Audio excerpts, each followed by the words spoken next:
এবং ব্যাংকের কর্মকর্তা কর্মচারীদের অনেক পরিশ্রমের মাধ্যমে যখন পুনরায় ব্যাংক আবার সেই আগের জায়গায় ফিরে যাওয়ার জন্য চেষ্টা করতেছিল, এমনি এক মুহূর্তে পুনরায় আবার আরেক পেসিস্ট দাঁড়িয়ে গেছে।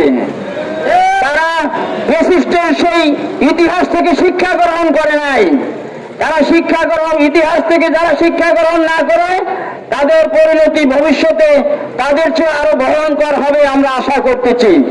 সম্মানিত তৌহিদি জনতা, আমার যারা ব্যাংকে রয়েছেন তারা দক্ষতার সাথে ব্যাংকে সেই পূর্বের জায়গায় ফিরিয়ে আনার জন্য চেষ্টা করছিলেন, কিন্তু ইতিমধ্যে তারা সেই জায়গায় যেতে দেবেন না।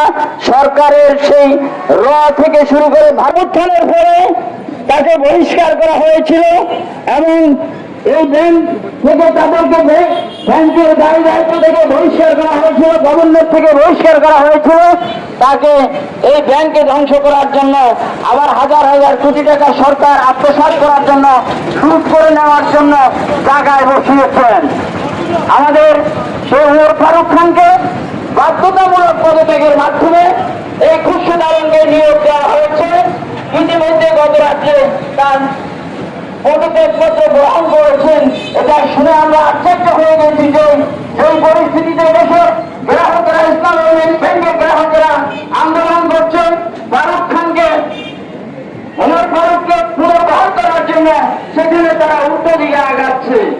আমি সরকারের কাছে অনুরোধ করব, আইন কর্মকর্তা এবং কর্মচারীদের কাছে অনুরোধ করব যে আমরা ভবিষ্যতে পিছনের ইতিহাসকে থেকে শিক্ষা গ্রহণ করতে হবে ভবিষ্যতে কি চলার জন্য। যদি এভাবে আমরা না চলি তাহলে আমাদের পরিণতি ভয়ঙ্কর হবে। সম্মানিত ভূয়াবাসী, আমি আপনাদেরকে জানাচ্ছি যে ভবিষ্যতে যাতে এই ব্যাংকে নিয়ে যদি আরেকটু গ্রাহক হিসাবে আমাদের দায়িত্ব যথাযথভাবে পালন করব এবং বিশেষ করে সরকারের কাছে আমি বিনীত অনুরোধ করব, আহ্বান জানাবো, প্রশাসনের কাছে আহ্বান জানাবো, আমরা পিছনের সেই পেসিস্টের পথে আগাবো না, আগালে সেই পুরানো পরিণতির দিকে লক্ষ্য করতে হবে এবং আমাদের সেই পেসিস্টেরা পলানের একটা জায়গা পেয়েছে। আপনারা পলাবেন কোথায় সেটা আপনারা ভেবে দেখুন। এই পলানের জন্য ভারতের সাথে আঘাত করেছেন, এটা আমরা লক্ষ্য করেছি। ভারতের ইন্ধনে বাংলাদেশের অর্থনীতিকে পঙ্গু করার জন্য আপনারা যেই চেষ্টা চালিয়ে যাচ্ছেন, এই চেষ্টা বাস্তবায়ন করতে এদেশের সচেতন জনতা আপনাদেরকে দিবে না।